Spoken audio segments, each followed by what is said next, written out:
welcome back. Only the third video. I'm not truly doing it yet, still holding the phone, but thanks to some feedback from Shane and Annie, already improved the orientation of the camera, so now doing landscape. Anyway, we are on a disused railway, which would have been Great Western, GWR, in Stroud. So just doing a quick dog walk, and this is like a cathedral. It's a shame the camera doesn't, the phone camera doesn't really capture what it feels like in real life, but believe me, it's like going into a Gothic cathedral, and the trees are like flying buttresses. Oi, Stella, don't roll in whatever that is. Yeah, it's probably foxes, isn't it? Oh, she stinks. She's gonna have to have a bath when we get home. Yeah, so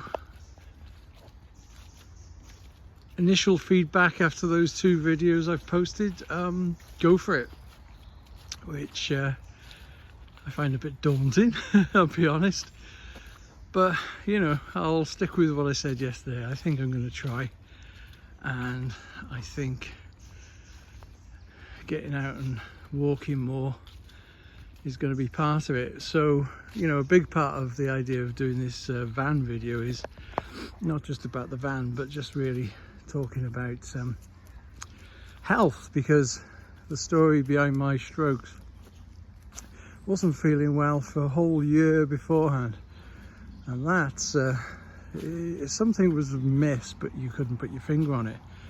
Just lethargic, not wanting to get involved in even the things I love, like mountain biking and archery. So 2016 was a strange year, but by the May, things were going on in work with senior management and so on, and I think it just came to a bit of a head, and I didn't know it at the time, but I had a dissected artery in my neck, the posterior inferior carotid artery. Anyway, I lived with this pain, and my god, it was bad. I even went for counselling, and I can remember distinctly during the counselling I held my neck with my left arm, holding my neck for most of the time, you know, and you think, oh, it's just stress, you know. I've had whiplash a few times, might have weakened my neck in the past, and you put it down to that. So anyway, this goes on all through the year, and I get to the summer, and we're down in St. Ives in the camper van, and I have a bit of food, and I'm throwing up in the night, and I go to a doctor there, and they don't know what's amiss. So anyway, I have some antibiotics, and I actually, a headache that went on for like 6 months stopped, and it was good.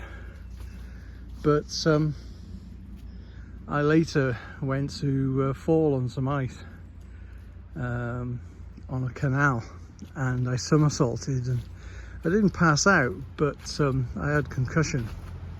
Work went understanding, complete opposite. Anyway, I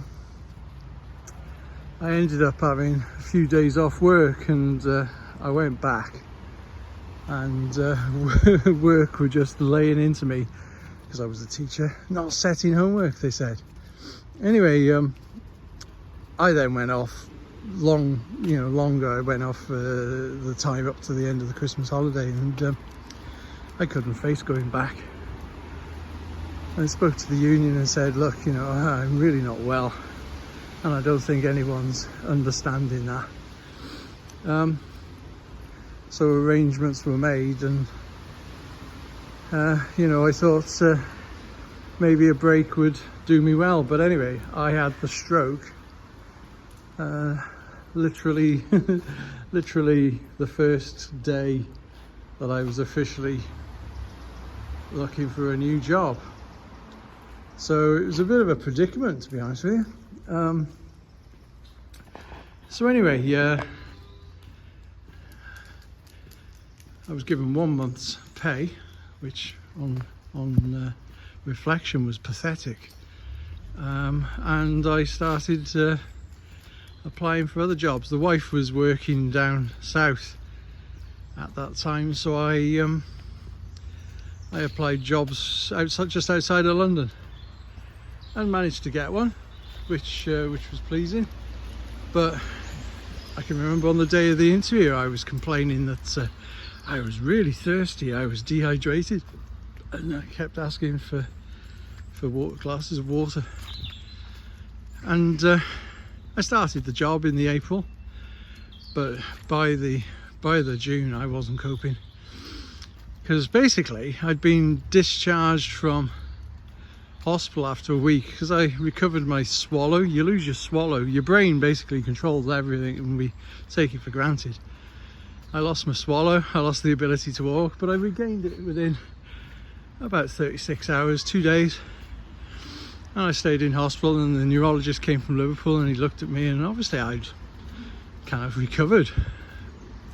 They sent me for a CT scan, but it didn't see anything, you know. Anyway,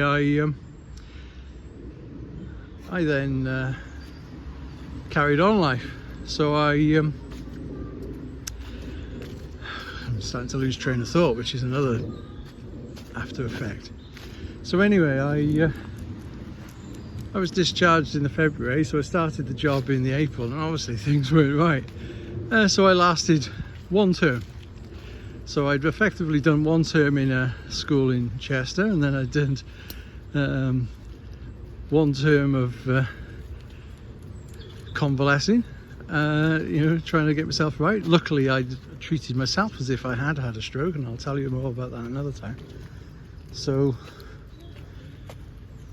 what happened then was I took aspirin for about 3 weeks, about 150 milligrams of aspirin. Thank God I did. So I start the job, I last till the summer, and then I go back to North Wales, which is where I'm from. I was born very close to the racecourse. Come here, Stella.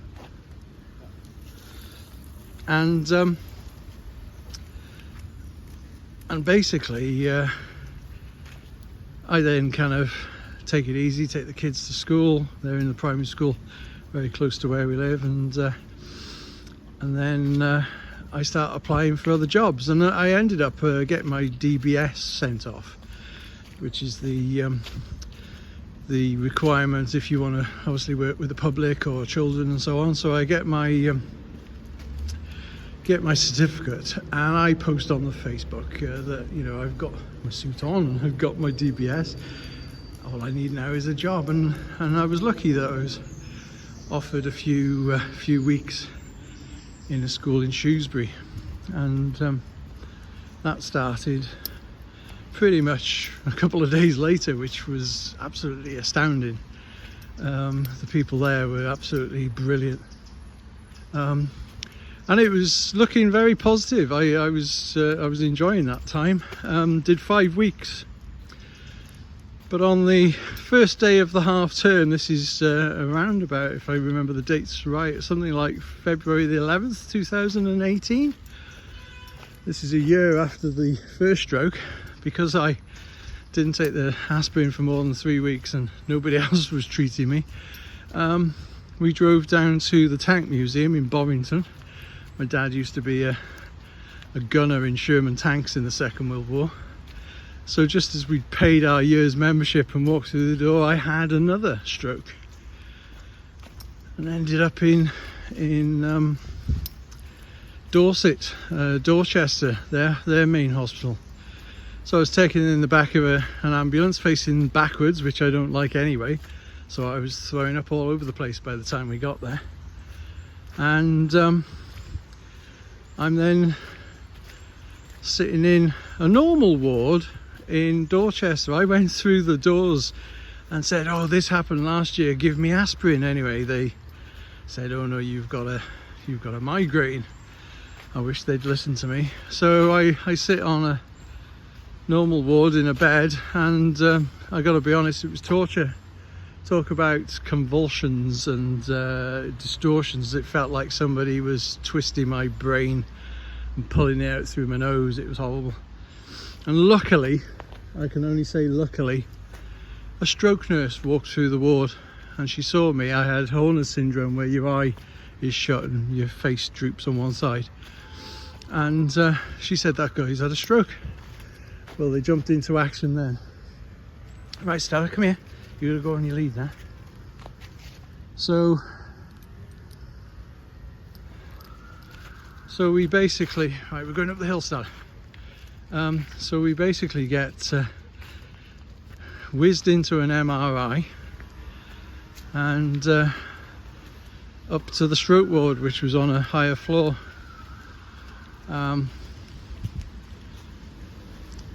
Which again, I was there for another week, but this time I discharged myself because the food was awful. I was on a NG tube, as they call it. It feeds you through your nose and down to your stomach, because you can't swallow again, and the swallow was really bad this time. Anyway, I could hear them having discussions about sending me back to North Wales in an ambulance, and I think they were arguing over who was going to pay for it. So I could hear this because I was in a bed next to I just got to breathe. This is the problem. I can't breathe and walk. So anyway, having heard this discussion go on for 3 or 4 days, I just thought, right, you know, I'm going to get myself out of here. So I'd managed to stand up again, and he was able to move. Wasn't walking very steady, and this lovely gentleman who ex-military was volunteering as a driver, so he took me down to the local train station. I bought my own ticket, and that's when I realised I'd made a mistake. Going over the footbridge to the other platform down in Dorchester nearly killed me. It took me about half an hour. I couldn't walk very well, and the steps were, you know, just a nightmare. So I get on a train and I have to go to Bath and change at Bath to get all the way back up to North Wales, and I bought some food which I ate on the platform very, very slowly, and because I couldn't swallow, I had to chew and chew and chew until that food, I remember buying a chicken sandwich, I had to make it liquid before I could swallow anything. So it was a bit stupid, really. I was a bit stupid, you know. I think I was a bit stubborn, but I wanted to see the wife and kids. You know, I had young kids in their sort of 6 and 7 years old sort of age, and that is pretty much the story. I get back into Wrexham. The wife won't talk to me. She picks me up in Shrewsbury, in fact, and she won't talk to me. She's really annoyed of what I've done. So I get taken straight to Wrexham A&E, and I'm back being admitted, and having speech therapy and all sorts of things. So that's the story behind why I'm here rather than in a classroom, because I love teaching design technology. I did that since 1992, and you know, I love design. So anyway, I'm hoping I can document a bit more of what happened, because I've got 2 older sons who unfortunately are not allowed to see me, not through their choice, I'm sure, but through a you know, a bit of a sad divorce, and I'd like them to know a little bit about me, because I haven't seen them since they were like 5. They're now 23 and studying in university. So anyway, I won't talk about this too much, because I think, yeah, there's nothing I can do about it now. It's in the past. I gotta look to the future, and I'm hoping the future's in Portugal. So you'll see less of this massive traffic jams in Stroud, and, you know, soggy, wet British places. You'll see less of this rat race and a bit more of what all those brilliant YouTubers are experiencing down in Portugal, But hey ho, I've got to work towards that because I do have to do these school runs, and I need to get myself a bit healthier because you know, I'm not much good to most people. It's been a long journey. I'll talk about other things. I'll talk about other things in terms of depression and, you know, the roller coaster. You think you're making improvements and it's like, you know, 1 step forward and 2 steps back. But I got past the suicide point because I literally was ready to jump off a bridge. In fact, after the second stroke, I was lying in bed for a couple of months, and I would fall over and hit furniture and bang my head, and I literally I'd had enough. I couldn't take it. I thought about lying in the snow. We had snow in the April, and I thought about just kind of sneaking out of the house by myself and just lying in the snow. And I'm glad I got past that. We went to see MATT Haig in Cheltenham the other day, and we met him and spoke to him, and you know, he posted just a couple of days earlier than Cheltenham that he had been at a real low point, and he's now looking back at that low point thinking, my God, and I'm the same. So I had a lot of kind of empathy for what he's been through and what he said. So if you haven't heard of MATT Haig, look him up. He's one of the Times bestsellers internationally, written quite a lot of books, and I think, you know, the wife is the MATT Haig fan. It's like meeting her hero. I think I might go back and read his books now I've made a connection and I feel I understand.